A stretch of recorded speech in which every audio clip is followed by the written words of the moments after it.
This episode contains information of a graphic matter that may not be suitable for some viewers and no persons under the age of 18. Viewer discretion is advised.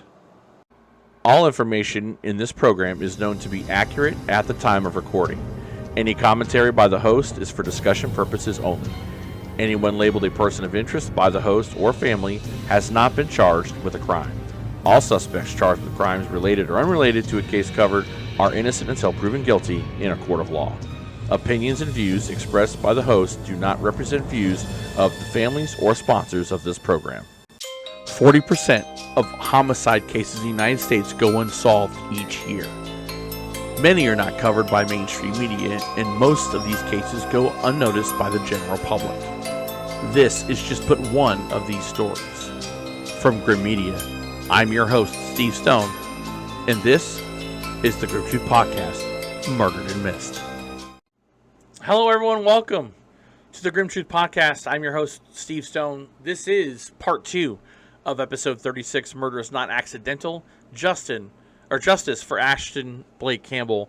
When we left off last week, we left off with our interview with April. And April was discussing this ride that she had with Ashton before he disappeared and was found murdered. Not dead, murdered. And that Ashton had professed that he wanted to date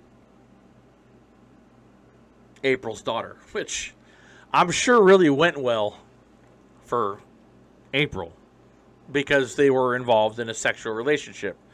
And we're definitely going to prove that to you, unfortunately, but we're going to prove that to you too. So we left off in the interview that I had with her,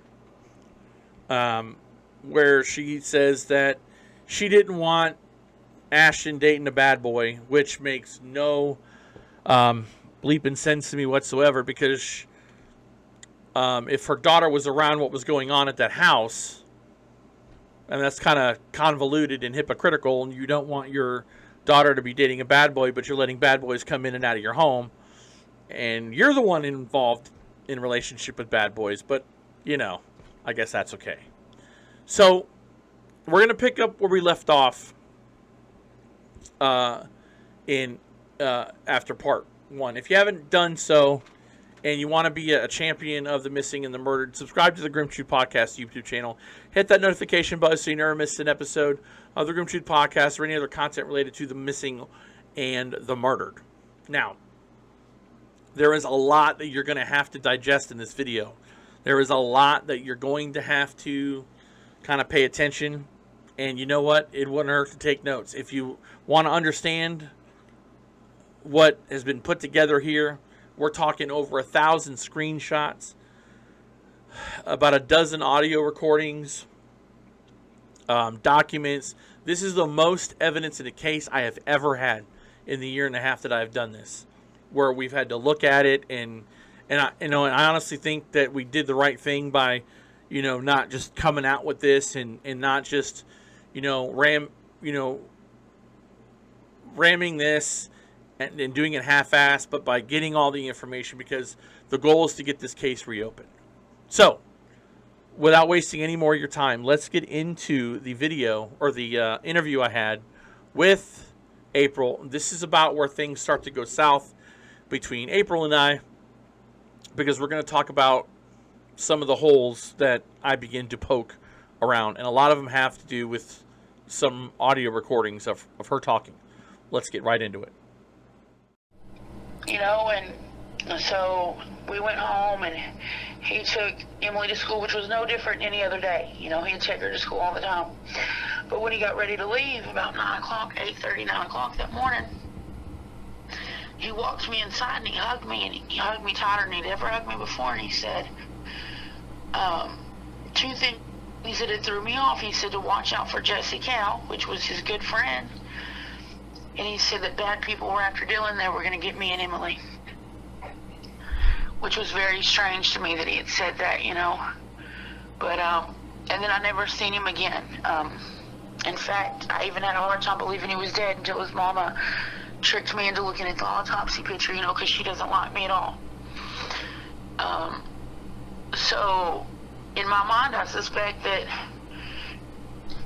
Dylan might have had something to do with it, because Scraped with something? I did see those. Now, I was told, I'm just so confused about it. Okay, because I was told that it hid in the woods.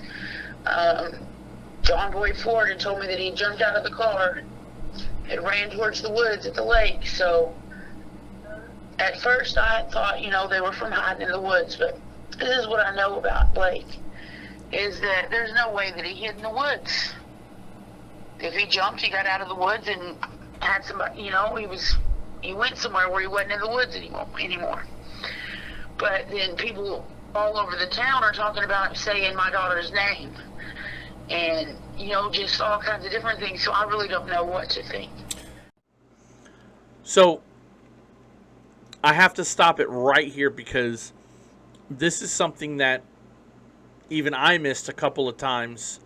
I missed it in the original interview I did with her. A couple of days after I interviewed her, when I was listening to it again, I picked it out. And when you interview people, in my previous jobs, when you've had to interrogate people or question people, people sometimes will slip up and they'll say something that they don't mean to say. And April did this. And it takes a while to catch it. I've repeated it, slowed it down, dubbed it. It's the only editing I've done to this. And again, I urge you to go back and play this again, normal speed when you're listening to her talk. But I've also broken it down. So please, please, please pay close attention to this. At first I thought, they were from hiding in the woods, but this is what I know about Blake, is that there's no way that he hid in the woods. If he jumped, he got out of the woods and had somebody, he went somewhere where he wasn't in the woods anymore. If he jumped, he got out of the woods and had somebody, So, you hear that. She stops herself from saying Ashton had somebody pick him up. She knows somebody picked Ashton up. Ashton did not. She says she knows Ashton didn't go in the woods because she knows Ashton didn't go in the woods. Ashton had somebody pick him up. She says it right there. Stops herself, but says it nonetheless. Now, she says Kim tricked her into looking at an autopsy photo. We want to talk about this real quick because she brings it up. And I cannot reiterate this enough. I'm going to probably say it 20 times. What you're about to see is not anything that was photographed on Ashton, dead or alive. Period. This is pictures from something that was pulled off the internet. And they are as close to the cuts that were all over Ashton's body. Not just his arms, not his legs, all over his body. Put there purposefully, not by accident, not by thorns, not by rocks. They were put there purposefully. But you need to see them. If you are squeamish, if this is something that might upset you, viewer discretion is advised. You might want to pause the video, fast forward it a couple of seconds, and we can continue from there. But these are the things that she talks about in the video or in the audio recording of the cuts. These are as close to what we could find that resemble the cuts on Ashton. And they are similar. Very, very similar. But again, this is not any part of Ashton's body. This is not Ashton. These photos were taken off a website. And I believe this is a self-harm, individuals who have self-harmed, what they call cutting. And this is the closest thing that resembles what was all over on Ashtyn's body. And as difficult as it is, that's just the facts of the case. And we would never show, ever, I would never do that. Not even if I had permission, would never do that. I would not want to disgrace that's just terrible. But those are the closest things around them. So that's what she's talking about. And she makes no bones about, she knows that he didn't stay in the woods. She knows that he was picked up. So let's go back to my the interview that I had with April, and it blows up relatively quickly, and then you're going to hear why in just a second. Here we go. But then people all over the town are talking about saying my daughter's name, and just all kinds of different things. So I really don't know what to think. Look, you and Dylan, is it safe to say that you and Dylan have like an on and off? It's kind of like a volatile relationship? No, it is not safe to say that at all. I met Dylan in August. Nothing was ever intimate at all with me and Dylan. No, what I'm saying is volatile, not romantic, but... What we had a relationship, and then he left, and I haven't talked to him or nothing since. So do you remember ever talking to Dylan, or Dylan making threats saying that he was going to go to the police about something? No, Dylan would never go to the police about anything. Okay, so and I'm being honest with you, because I'm all I care about is what happened to Ashton. That's and I agree. That's my only purpose in this. I don't give a shit about anything else, and I'm being completely upfront and honest with you. There is a recording about, and you're in the recording. You're telling Dylan that you don't give a shit. That basically if he says something to somebody that you're gonna get killed. You're going to kill me, and then something about, about the crowbar, and things, and... There is no recording of me ever saying that I was going to get killed. So, I do know something about a crowbar, about something else that Dylan did. But unless I hear the recording myself, I'm going to call you a liar. Because there's no recording saying he's going to get me killed. As a matter of fact, up until the very last minute that I ever talked to Dylan, I was going to protect Dylan with my whole life. So what if I played you that recording right now? What would you say? I'd like to hear it. Okay. Because, you might have it, you've got it out of context or something. All right, then, so I'm going to play you something, and I want you to tell me what this means, okay?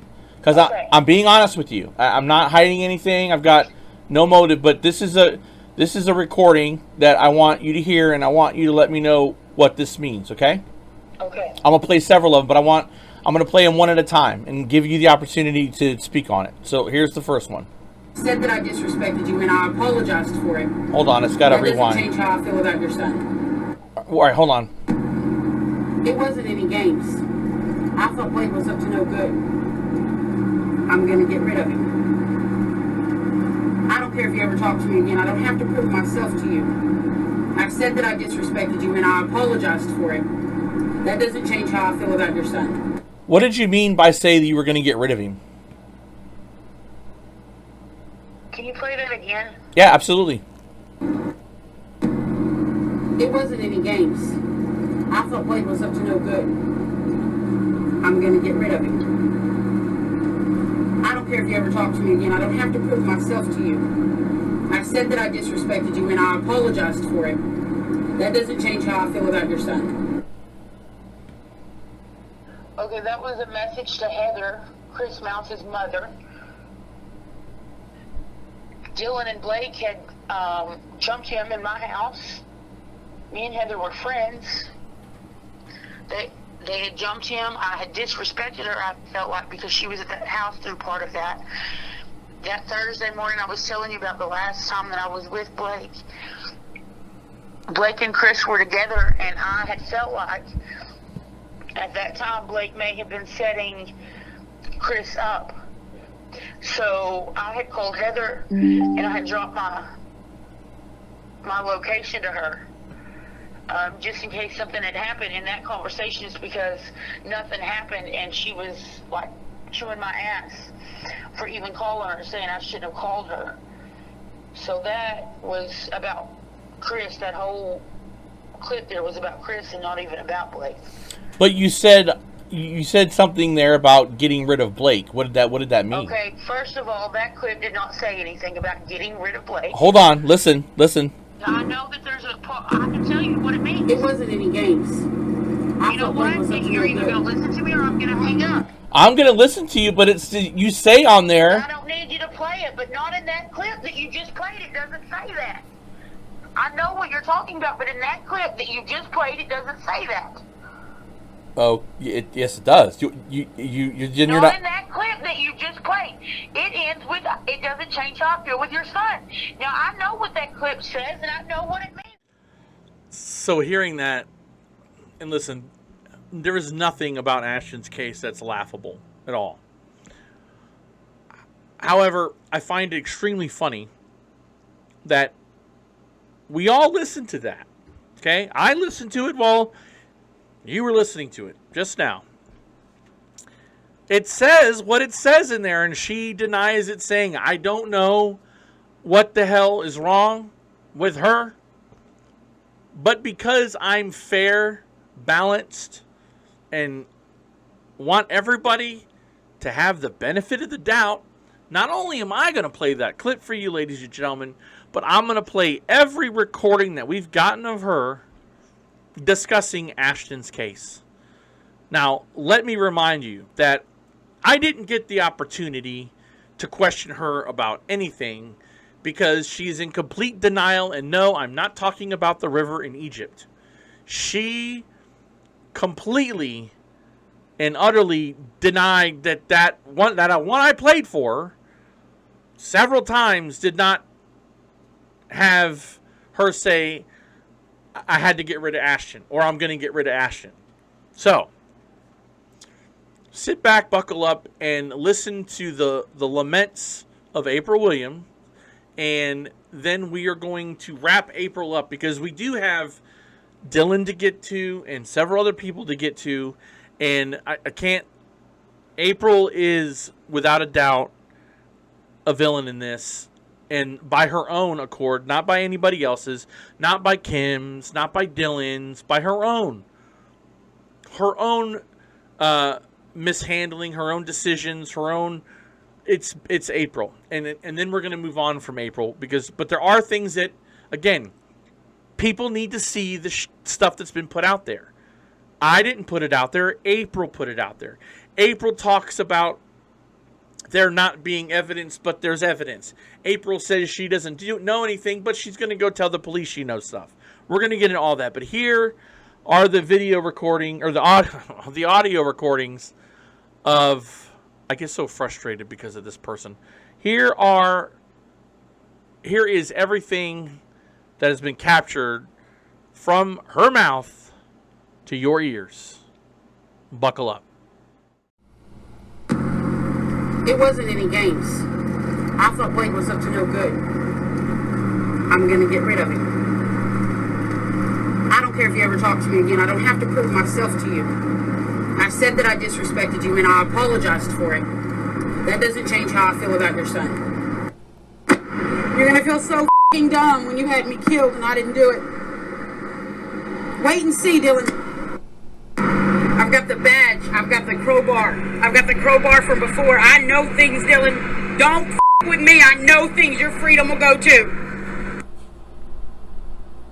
You're f***ing wrong, Dylan. You're wrong, and I'm taking you with me. I'm telling him everything I know. I'm going to tell him everything I know. Dylan, you're wrong.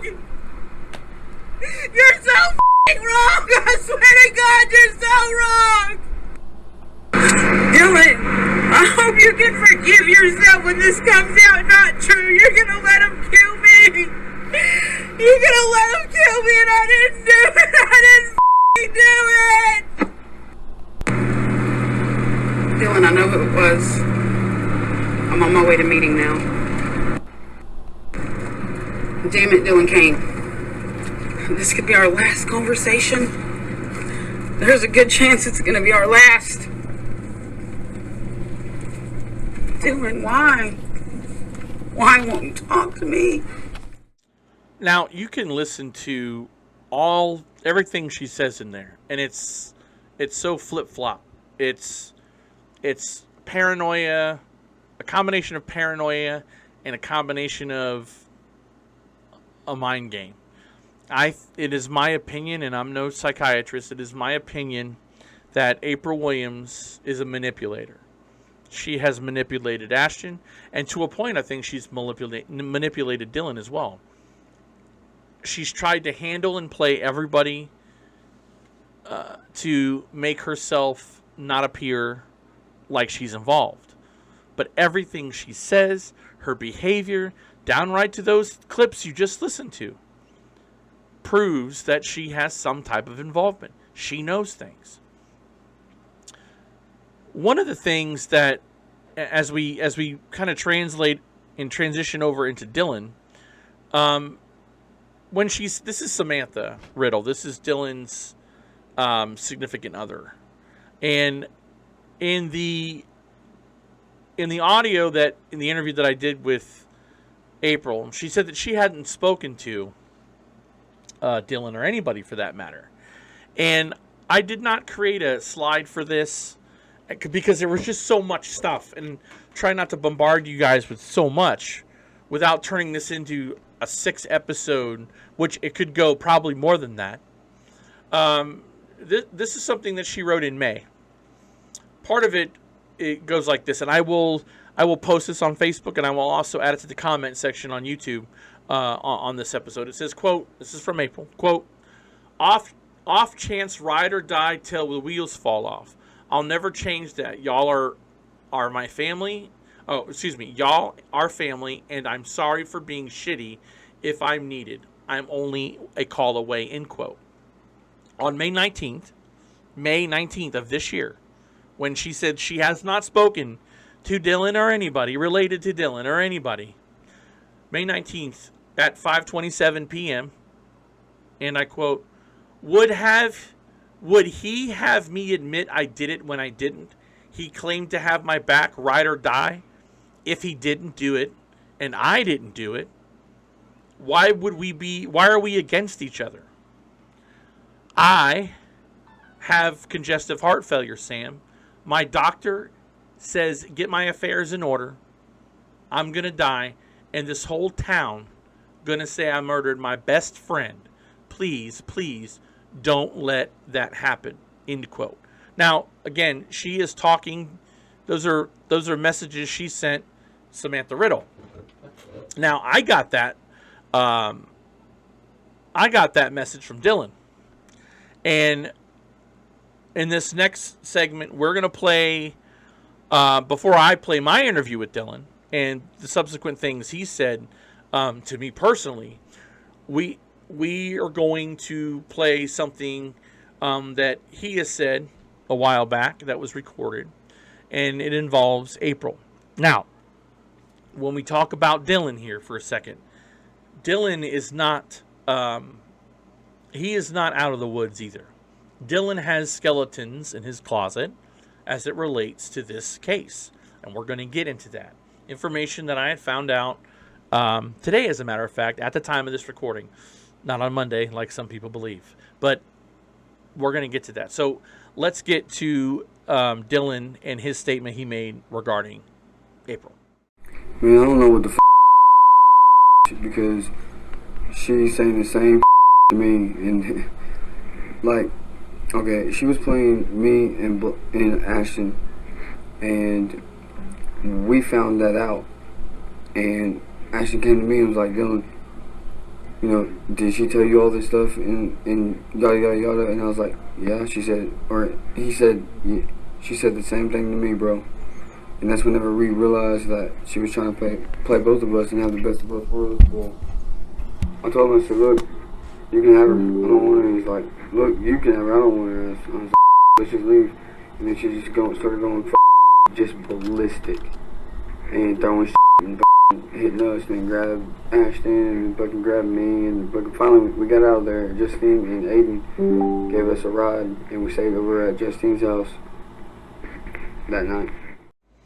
So you're hearing Dylan, and this was something that Dylan was talking to somebody else about. This wasn't directly to me, but I've also spoken with several sources, confirmed this is accurate, and I'll get into greater detail. So April got physical, and when we talk about the ability for her to manipulate people, and she was a master of puppets, you know, not to steal the phrase from Metallica, but she was a puppet master. But she's definitely no Geppetto, right? I mean, she had these boys on a string, and the fact that she was beating them, this wasn't the first time. I'm going to quote something, and this is just the truth. I'd also like to add, the first time Ashton asked me out, he got beat with a metal pole. She was very jealous of me and Ashton and was mean to me and him because of it. Ashton, I guess, had feelings or was into April's daughter. But April, whether she wants to admit it or not, she probably was in love with that 16-year-old boy, or the ability, or I don't know if she has the ability to love anything, but she definitely had her hooks into him big. And this goes along with the type of individual that she is. Now, I had an interview with Dylan, and we talk about a couple of things, and I'm going to play the entire interview and let you guys hear it, and then we're going to talk about the things he said, and then the back and forth between April and Dylan. And what I mean by back and forth is there's her statements, there's his statements, there's her statements, and then Dylan's trip to Oklahoma. Take a listen. Hello? Hello? Hey, is this Dylan? Yes, it is. Hey, this is Steve Stone. I'm a investigative journalist with the Grim Truth Podcast. How are you? I'm good. How are you? Good. So Kim contacted me a couple of months back, trying to get Ashton's death investigated as a homicide. They ruled it an accidental death, but what was y'all's friendship like?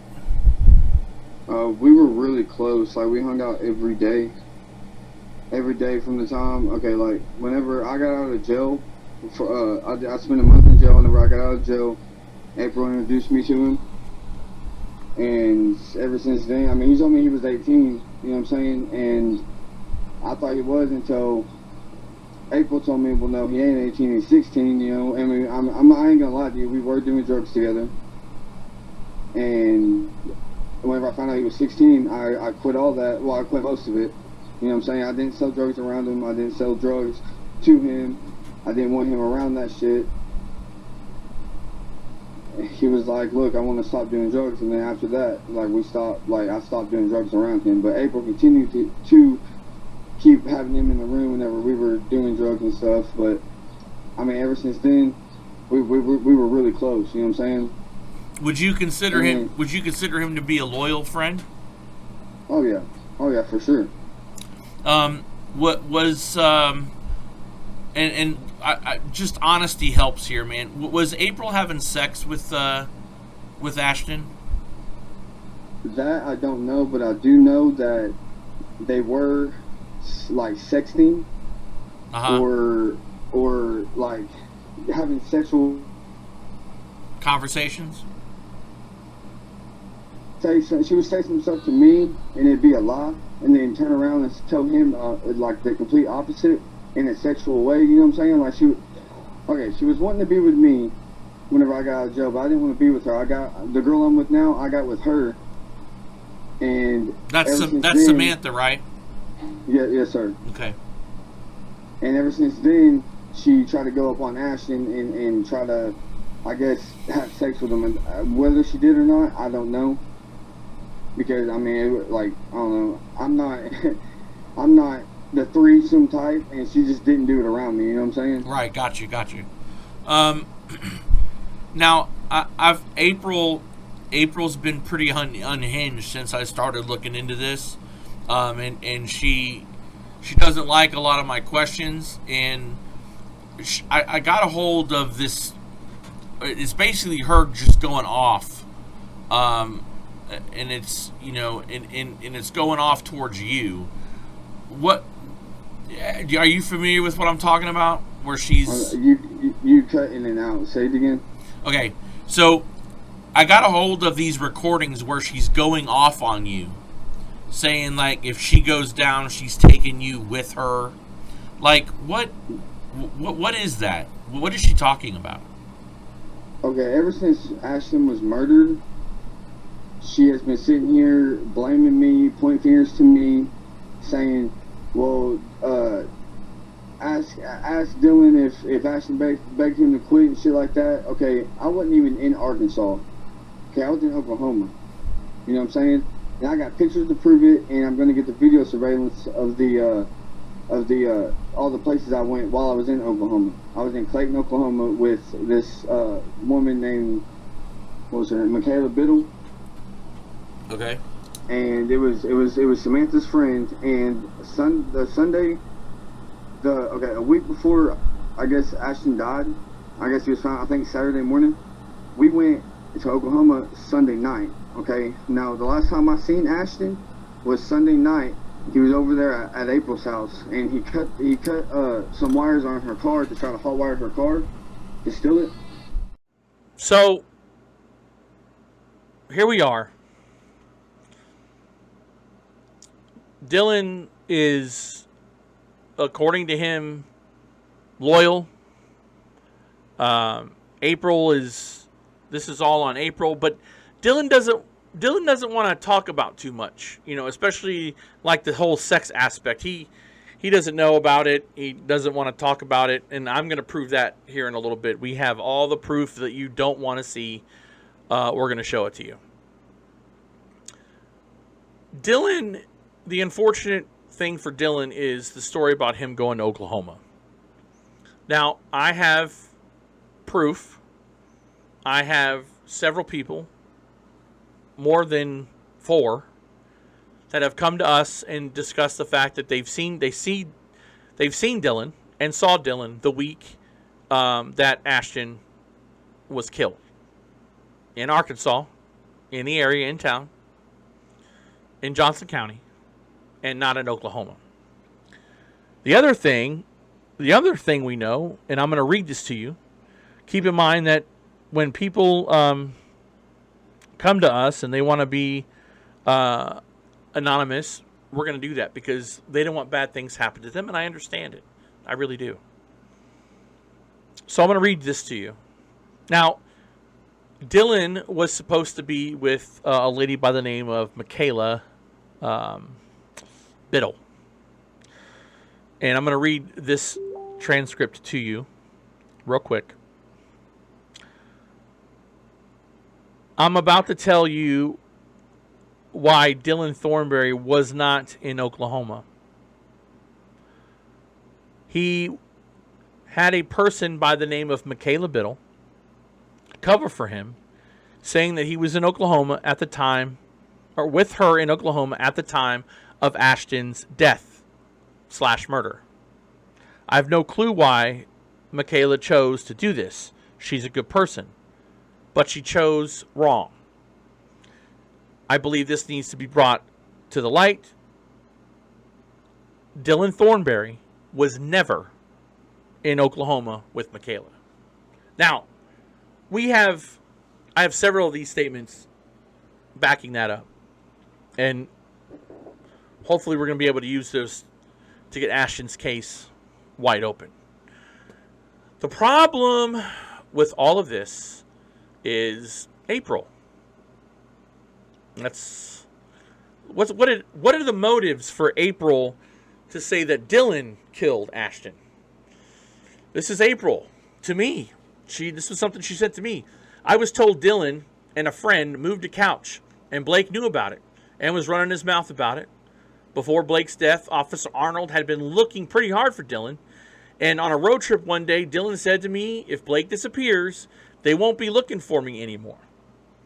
I asked what he meant by that, and he said he had to kill or be killed. On the Saturday after Blake died, my last time really speaking to Dylan, or it says Dylan really spoke to me, he said, well, now that he's dead, my worries are gone. I was wanting to know about the couch. She deflected. In the weeks leading to Blake's death, on many times, Dylan said to me, she means to say to me, not to be, I'm going to have to kill Blake. That's what he called Ashton. Ashton Blake, Campbell Blake. And it's on you because you keep him around.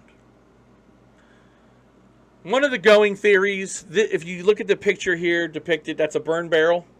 Ashton, the bottom arrow is pointing to Ashton, the top arrow is pointing to Dylan.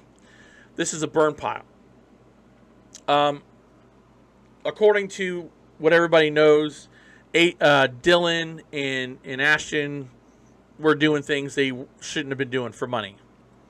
A lot of people say they were doing it to help April with her drug proceeds. Yes, she was selling dope. We're going to prove that in a minute also. But I want to get back to something that Dylan said, and I know this is so confusing. Please stay with me. Sometimes if you have to stop it, go back, we can do that. But here's Dylan again. Dylan saying, I don't even know how she's able to sit there and say, this is all my fault. What the F? How's it my fault? First of all, I loved him. I loved him like a brother. She told me multiple times that Ashton had to go, and she wanted me to beat his ass, and I didn't. Instead, I gave him a ride, and I talked to him, and it was all a mind game. She was playing with both of us, and that's when me and him became really close, and I looked at him and gave him a hug and told him that he won't ever have to second guess someone not having his back ever again, because I love him and I got him. You know, Dylan kind of sets the tone early. Dylan wasn't in Oklahoma. I think Dylan, like April, knows what happened to Ashton. I think that Dylan is not the only bad guy here, obviously. April is, I think April's the mastermind. I think Dylan got caught up in stuff, but he wasn't in Oklahoma. And I will say this: if you were in Oklahoma, Dylan, I'd love to see the evidence that clears your name that you weren't in Oklahoma. Because according to April, she's got stuff on you, buddy. She's got stuff on you. She's got a crowbar, several crowbars. And, of course, she's dying, and I maybe we'll never know. But let's go back to Dylan. Let's go back to April, and let's go back to Ashton.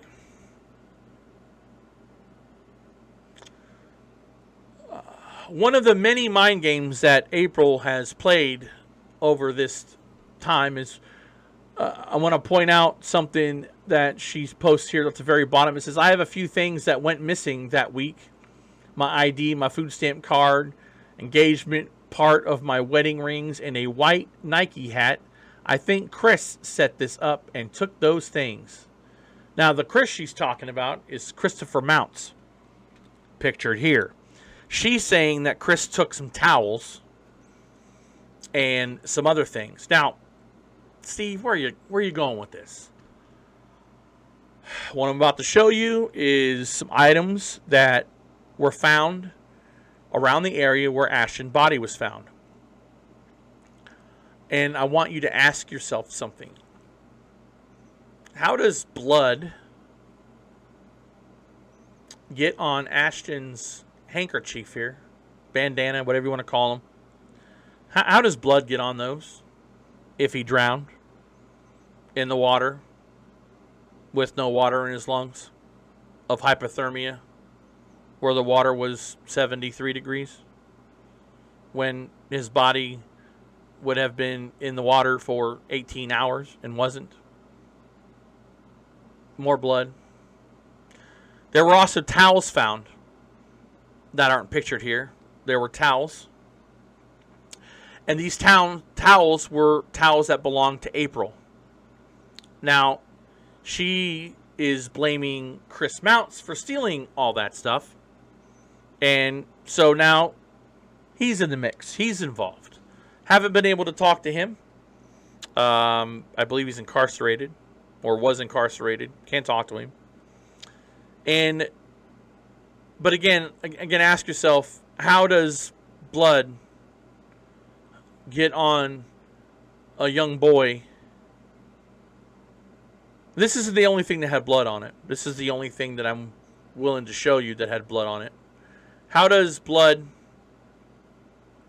show up on a kid that drowned? Because he didn't drown. He was murdered. He was murdered by someone very close to him, someone he trusted, someone that picked him up. Remember, in the beginning of this whole episode, somebody picked him up. That's been the problem, the truth. It doesn't make sense. None of this makes sense. If you look back and you ask yourselves, none of it makes sense. There is another person that also has a role to play in this, and that is Gino. Now, Gino has a motive too. Now, I know what you're thinking. No, this is not Gollum from Lord of the Rings. This is Gino. Gino's incarcerated. Ashton and Gino got into it. And Ashton, listen, again, Ashton was a young man who, he just loved chicks. His mom would even tell you, Ashton did a little bit of whoring around, man. He did. He was doing things. And that, as basic as it sounds, folks, just could have been the motive. There's a bunch of reasons why. It's just whether or not you guys decide what you want to believe. The people involved are never going to change, but it's what you want to believe. Anyway, back to, I'm going to play you this is something that Ashton was talking to Gino about, and then Ashton's death, and then Gino's response. Take a listen to this. That's right. You know what I mean? Like, all right, first of all, why are you asking me that question? Like, what? Because, dude, how you gonna betray me again after I just... What do you mean betray you, nigga? What do you mean betray you? Go over there. You went over there. I went over there to... Made Mike hold the baby. I made who? Made Mike watch my baby. We didn't... What the fuck? No, we did not. I went over there to see Greg, and I took Bree to fucking dog... Alright, bet. Next. It's gonna be worse, man. Hey, alright, now. Alright, we're back. I'm calling out all you bitches and all you hoes and all you trans to be talking that shit. Saying that y'all seen me on Thursday night with the little homie. Picking him up from the lake and shit. Whoever run their name out about me and talking that shit, I'm tired of the bullshit. Come on and step up to me, man. I'm gonna find out who you are and I'm gonna step up to you, man. I'm gonna talk to you. And we gonna stand toe to toe like a man. So if you got something to say to me and say something about me, then get at me. I'm not hard to find. I promise you. It ain't gonna end how you want it to. No time. Anyway, other than that, I want to pray for the family. Gino's motive could have been anything. And he's not hard to get at. We know where he is. He's in jail when you want to come at him. Look, they all, every one of them, had been seen down at Lake Ludwig. April 2. Ashton's life wasn't just taken, it was stolen. Now, how does this all transition out and How does this all make sense? Well, let me put it together for you. I'm going to try to wrap this up in a bow that everybody can understand it. But this is nowhere are we near the end of this. April Williams was having a sexual relationship with a 16-year-old boy. Now, I guess in Arkansas that's legal. But a 16-year-old kid still going through the motions of figuring out life, he was manipulated. I mean, just read. Thanks for the good time. You have no clue how nice it is just to not worry. You're welcome. I'd do it again and again. And you're very right. He was just living a young boy's fantasy, man. Whether it was because of the drugs or the messing with an older chick or just living life. He's 16. She's the adult. She's supposed to be the adult. She's the adult in the room, folks. It starts and stops with her. She wants to blame Kim in all this. How dare you? Kim's trying to keep her boy clean. Doesn't want the dope in the house.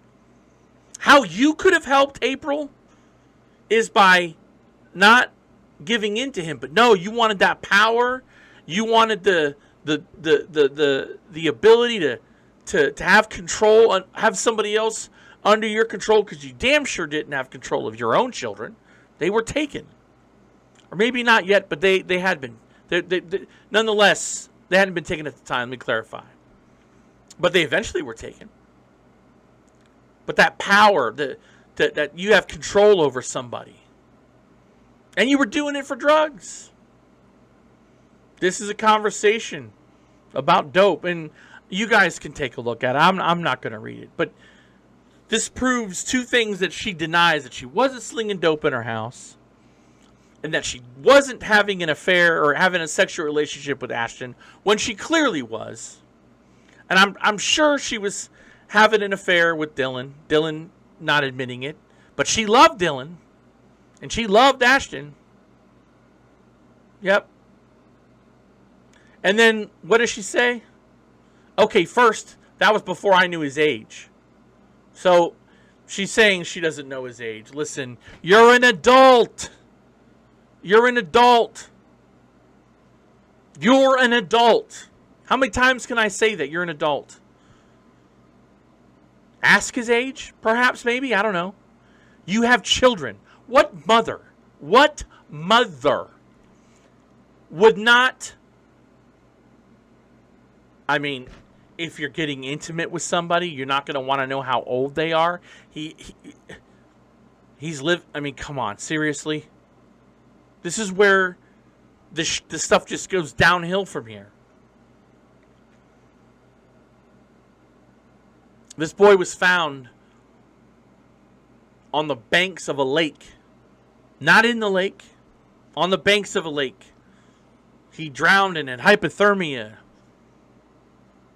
No, he didn't. Hypothermia doesn't cause cuts, folks. It doesn't. This was on purpose. There was more done to that young man's body. And I'm not going to talk about it because it'll break your heart. And for Kim to have to relive this over and over and over again and be told by the police that this is just an accident. It was not an accident. It was done on purpose. Whatever the motive is, ladies and gentlemen, it doesn't matter what he was killed. He was murdered. April, you have something to answer for. The grim truth about Ashton Blake Campbell's case is pretty simple. You have something that you need to tell somebody. Dylan has something he needs to tell somebody. Gino has something he needs to tell somebody. And there's more people. There's more people. We're not done. I've worked this case 6 months, off and on, a bunch of other cases, and this by far has the most evidence, and Kim has done a fantastic job. There's so much more to this case. There's so many more things to this case. But the only person that has all the answers is April. She has all the answers. Whether her motive was because Ashtyn wanted to see her daughter. I don't think Ashtyn was really in love with anybody. He was just playing the field. And I think Kim would agree. Whether Ashtyn saw something he shouldn't have seen. Maybe that's it.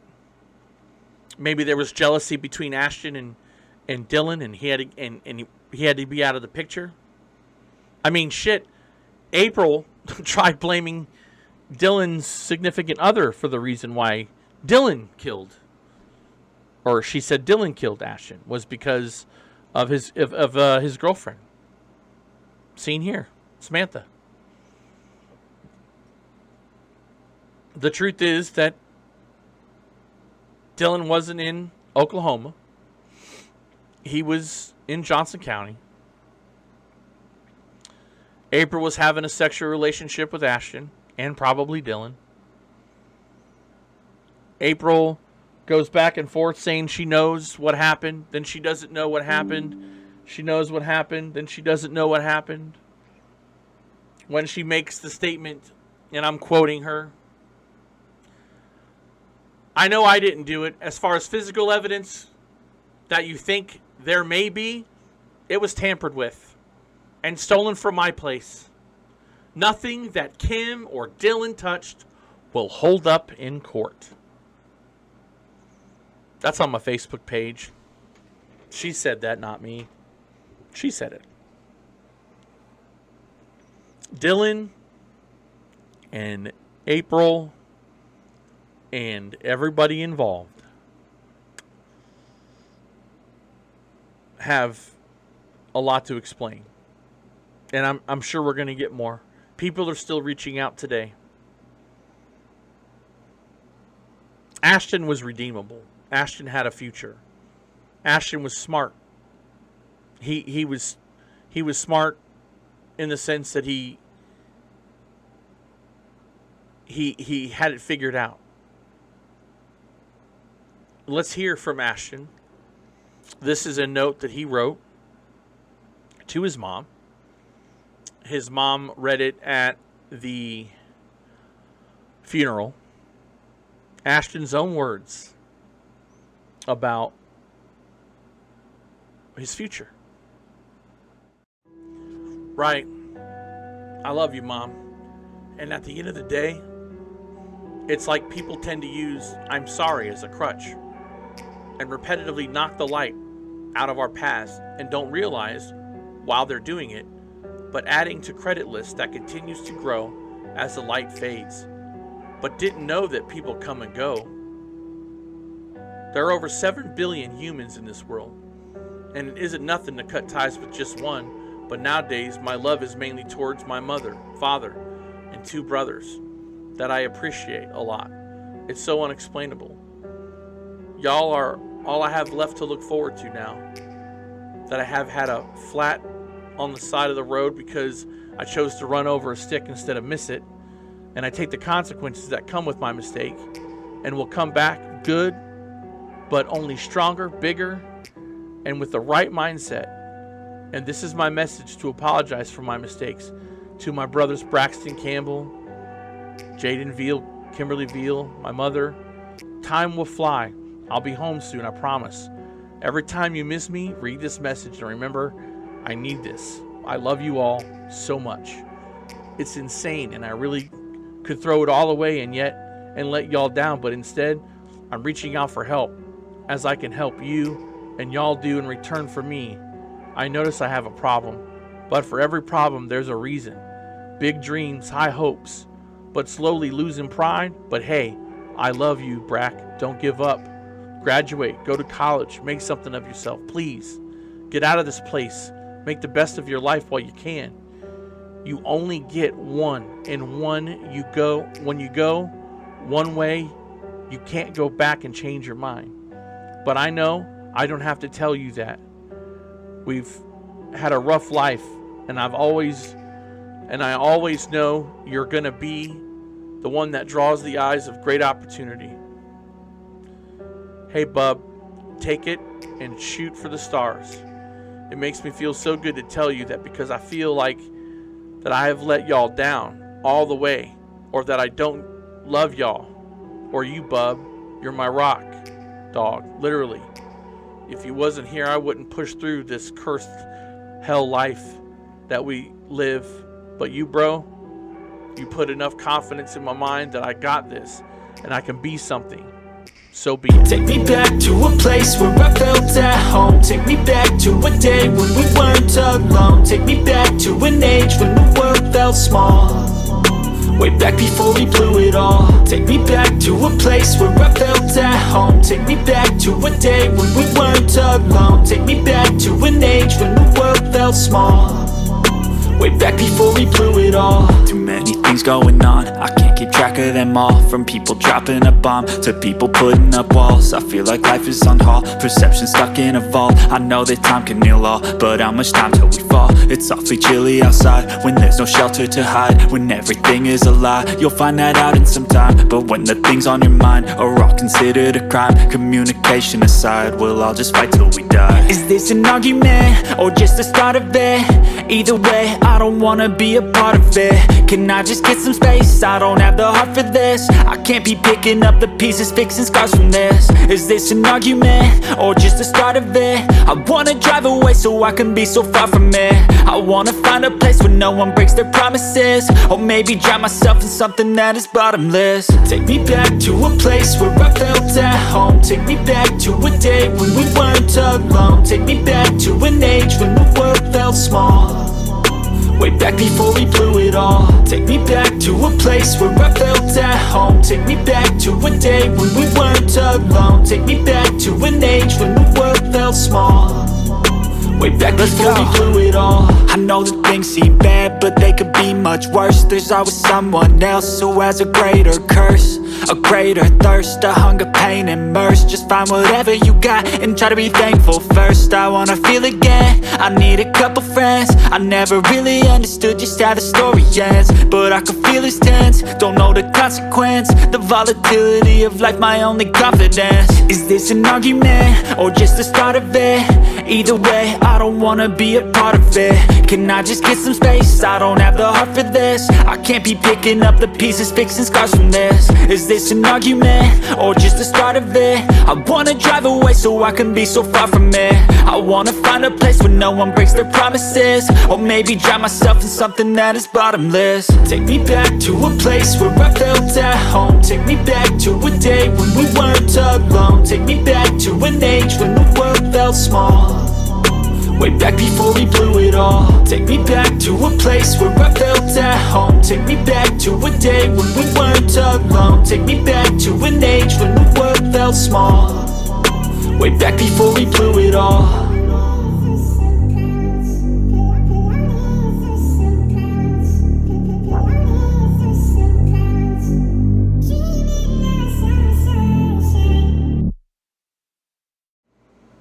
Ashton Blake Campbell's body was found November the 20th, 2021.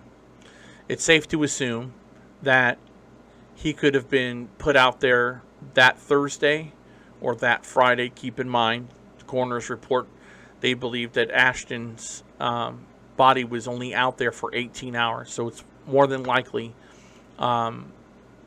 his body was dumped at Lake Ludwig, and whatever happened to him happened someplace else. For those of you that think that this is the end of Ashton's story, it's only the beginning. I don't care what anybody says about the things in this case. The facts speak for themselves. Kimberly has done a fantastic job putting this case together. She's a mother with a big heart and a huge spine. And it takes guts, courage, admiration, respect, dignity to do the things that she's done. Think of the family, think of her as you're watching this, and if anybody out there has a conscience or decides that they've looked inward to God and decided that this is the bad thing, that truth needs to come out, then speak your truth. Speak the truth, because it always comes out. There will be no podcast. At the time of this recording, there'll be no podcast next week. Episode 37 will be on June the 27th. And I will let you know whose case we will be profiling before that comes out. Thank you for watching this episode of the Grim Truth Podcast, as we continue to be a voice for the voiceless in search of the truth. I'm Steve Stone. God bless you all.